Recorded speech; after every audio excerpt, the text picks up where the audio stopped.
Нека ви разкажем една история за онзи мистичен тракийски край, в който природата изсипвала щедро красотата си, в който древни цивилизации са си направили среща, а славата на средновековна България се носи и до днес.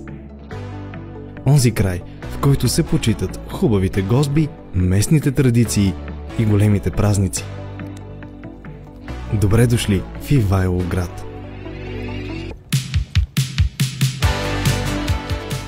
Тук, където времето е винаги топло, защото хората са винаги топли. И как да не са с толкова богато етнографско наследство, с почита към занаятите и навиците от миналите векове, които може да видите в Паскалевата къща. И как да не са горди с изящното си наследство от римско време и изключителните находки от античната вила Армира. Но не е само миналото, което като магнит привлича тук. Романтиката на малкия град, спокойствието, красотата, усещането, че тук може да живеете един съвсем друг пълноценен живот.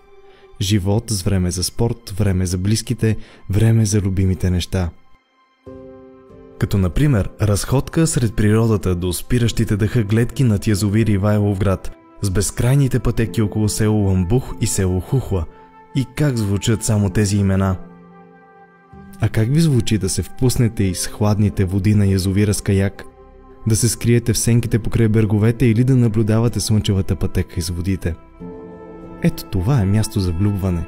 Влюбване в природата, влюбване в най-важния човек и влюбване в живота.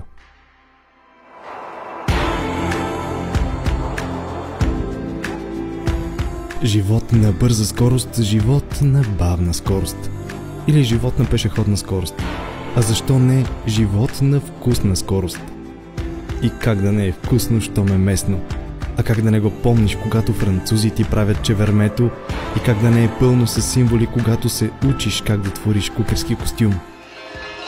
Ех, какви вечери има тук в Ивайловград.